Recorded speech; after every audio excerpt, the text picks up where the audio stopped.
Imagine waking up one morning and reading tomorrow's newspaper, only to find your own actions printed within it, where you will go, whom you will speak to, and even what you will choose for breakfast. If your every decision could be foretold with perfect accuracy, would you still feel free?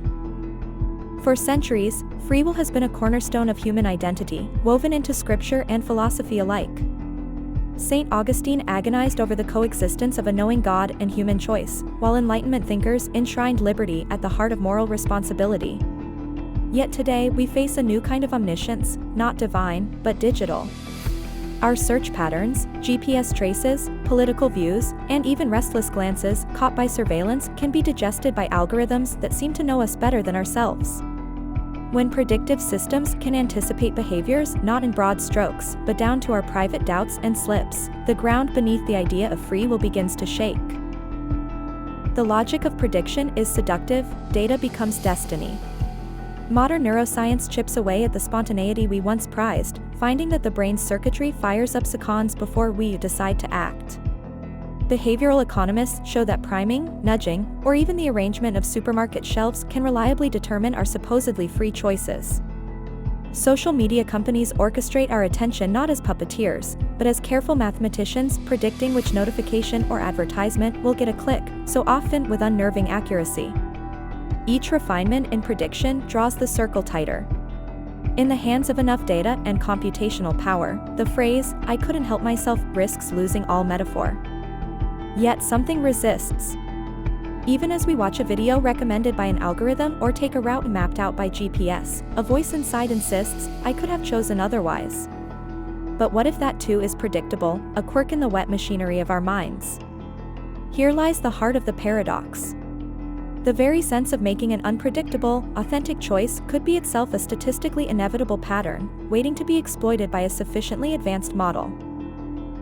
Consider the world as Laplace imagined it, a cosmic billiard table where, if some intellect knew the position and trajectory of every atom, the future would unfurl unerringly from the present. In such a universe, freedom is an illusion.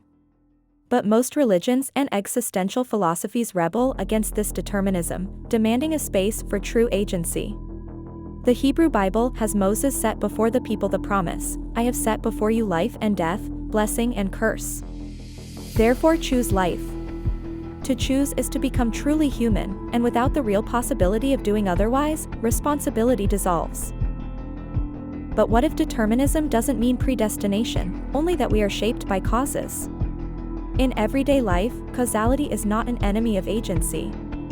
No one doubts the freedom of a pianist just because her fingers obey the laws of muscle and neuron. Freedom is not mere randomness, but the ability to act in accordance with one's character, values, and understanding, qualities built, however invisibly, by genetics, upbringing, and circumstance. Maybe prediction, like explanation, reveals the hidden scaffolding of our decisions without erasing our participation in them. There is also terror and relief in the vision of a fully predicted life. If my choices are open to scrutiny, laid bare before I act, am I empowered or diminished? For some, freedom requires ignorance, uncertainty is the air that true dignity breathes. If I know the outcome of my choices in advance, I become a spectator to my own life, an actor mouthing lines already written. But others find comfort.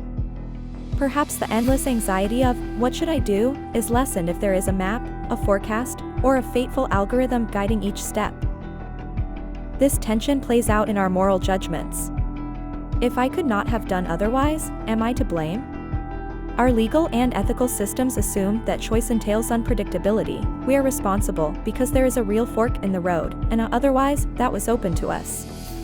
The more we cede to prediction, letting algorithms measure risk and intent, the more we are tempted to rethink justice itself, replacing culpability with calculation, punishment with treatment, or simply statistical management. Yet the human soul, if such a thing exists, is stubborn. Wholly predicted doesn't mean wholly known.